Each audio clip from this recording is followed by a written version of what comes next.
ವಾಲ್ಮೀಕಿ ಹಗರಣದ ಬಗ್ಗೆ ನೀವು ಸಾಕಷ್ಟು ಆರೋಪಗಳನ್ನು ಮಾಡಿದ್ರಿ. ಇವತ್ತು ಅಧಿಕಾರಿಗಳು ಎಚ್ಚೆತ್ತುಕೊಂಡು ರೈಡ್ ಮಾಡ್ತಾ ಇದ್ದಾರೆ. ಸಾಕಷ್ಟು ಹಗರಣಗಳು ಬೆಳಕಿಗೆ ಬರ್ತಾ ಇದಾವೆ ಸರ್. ನೋಡಿ, SIT ವಾಲ್ಮೀಕಿ ನಿಗಮದ ಹಗರಣದಲ್ಲಿ SIT ನೇಮಕ ಮಾಡಿದ್ರು. SIT ಸ್ವಲ್ಪ ಚೆನ್ನಾಗೇ ಮಾಡಿತ್ತು, ನಿರ್ವಹಿಸಿತ್ತು ನನ್ನ ಮಾಹಿತಿಯ ಪ್ರಕಾರ. ಆದರೆ ಇತ್ತೀಚೆಗೆ ಅದು ಯಾಕೋ ಸ್ವಲ್ಪ ಒತ್ತಡಕ್ಕೆ ಒಳಗಾದಂಗೆ ಕಾಣ್ತದೆ SIT.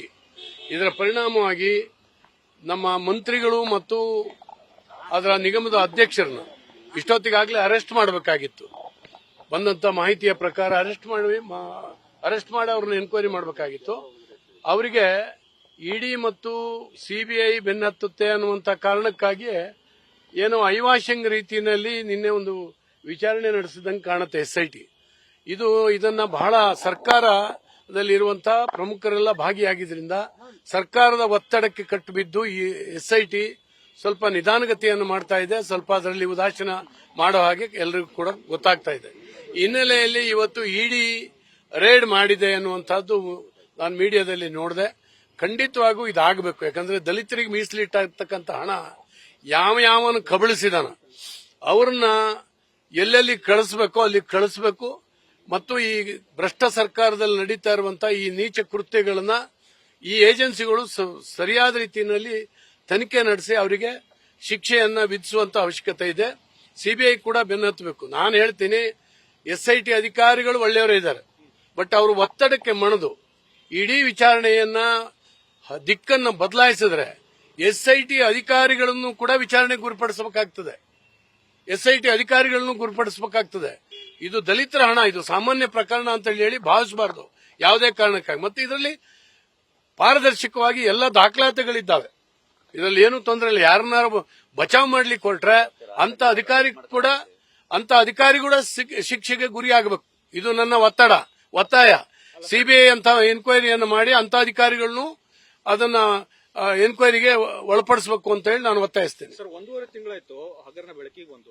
ಈಗ ಎಲ್ಲರೂ ಎಚ್ಚೆತ್ತುಕೊಂಡಿದ್ದಾರೆ. ಇಷ್ಟರೊಳಗೆ ದಾಖಲೆಗಳನ್ನೆಲ್ಲವೂ ಕೂಡ ಮುಚ್ಚಿಡುವಂತ ಒಂದು ಬಿಜೆಪಿ ಹಗರಣವನ್ನ ಏನೋ ಒಂದ್ ದಿವಸ ರಸ್ತೆ ಮೇಲೆ ಬಂದು ಕೈ ಬಿಡ್ತದೆ ಅಂತ ಹೇಳಿ ಸರ್ಕಾರ ಮಾಡಿತ್ತು.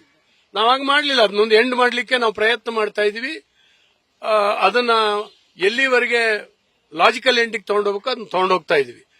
ಮತ್ತು ಇದರ ಪರಿಣಾಮ ಈಗಾಗಲೇ ಯೂನಿಯನ್ ಬ್ಯಾಂಕ್ನವರು ಕಂಪ್ಲೇಂಟ್ ಮಾಡಿದ್ದಾರೆ.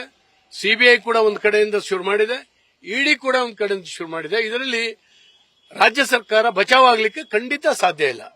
ಆದ್ರಿಂದ ಈಗ ಎಚ್ಚೆತ್ತು ಏನೋ ಅದನ್ನ ನಾವು ಕೂಡ ಎನ್ಕ್ವೈರಿ ಮಾಡಿದಂಗೆ ಮಾಡಬೇಕು ಅಂತ ಹೇಳಿ. ಯಾಕಂದ್ರೆ ಮೊನ್ನೆ ನೋಟಿಸ್ ಕೊಟ್ಟಿದ್ದಾರೆ. 1.5 ತಿಂಗಳಿಂದ ನೋಟಿಸ್ ಕೊಡಲಿಲ್ಲ. ಯಾಕೆ? ಪ್ರಮುಖ ಆರೋಪಿಗಳ ಮಂತ್ರಿ ಮತ್ತು ಅಧ್ಯಕ್ಷ ಅವರ PAಗಳ ಕಡೆಯಿಂದ ಅವರ ಮಂತ್ರಿಗಳ ಇದರಿಂದ ಸಂದೇಶ ಹೋಗಿತ್ತು ಅವರಿಗೆ ಇದನ್ನ ಮಾಡಲಿಕ್ಕೆ ಅಂತ ಹೇಳುವಂತದ್ದು ಎಲ್ಲದೂ ನಿಮ್ಮ ಮೀಡಿಯಾದಲ್ಲಿ ಬಹಿರಂಗ ಆಗಿದೆ. ಇವತ್ತಿನವರೆಗೆ ಅವರಿಗೆ ನೋಟಿಸ್ ಕೊಟ್ಟಿರಲಿಲ್ಲ ಅಂದ್ರೆ ಇದನ್ನು ಮುಚ್ಚಾಕುವಂತ ಎಲ್ಲ ಪ್ರಯತ್ನ ರಾಜ್ಯ ಸರ್ಕಾರದ ಕಡೆಯಿಂದ ನಡೆದಿತ್ತು. ಈ ಆಟ ನಡೆಯೋದಕ್ಕೆ ಬಿಡೋದಿಲ್ಲ. ಇದು ಅತ್ಯಂತ ಭ್ರಷ್ಟ ಸರ್ಕಾರ ಮತ್ತು ದಲಿತರಿಗಿಟ್ಟಂತ ಹಣವನ್ನ ಗ್ಯಾರಂಟಿಗಳಿಗೋಸ್ಕರ ವಿನಿಯೋಗ ಮಾಡಿದ ಅಲ್ಲದೆ ದಲಿತರ ಉಳಿದಿರ್ತಕ್ಕಂಥ ಹಣವನ್ನು ಕೂಡ ಈ ರೀತಿ ಲಪಟಾಯಿಸುವಂತ ಕೆಲಸವನ್ನು ಇವತ್ತು ಮಾಡ್ತಾ ಇದ್ದಾರೆ. ವಾಲ್ಮೀಕಿ ನಿಗಮ ಮಾತ್ರ ಅಲ್ಲ, ಬೇರೆ ಬೇರೆ ನಿಗಮದಲ್ಲಿ ಎನ್ಕ್ವೈರಿ ಮಾಡಿದ್ರೆ ಎಲ್ಲ ಹಗರಣಗಳು ಕೂಡ ಇವತ್ತು ಬಯಲಿಗೆ ಬರ್ತದೆ. ಅಂತದ್ದು ಆಗಬೇಕು ಅಂತ ಹೇಳಿ ನಾನು ಈ ಸಂದರ್ಭದಲ್ಲಿ ಒತ್ತಾಯಿಸ್ತೇನೆ. ನ್ಯೂಸ್ ಫಸ್ಟ್, ನಿರ್ಭೀತಿಯಿಂದ ನಿಮ್ಮ ಪರವಾಗಿ.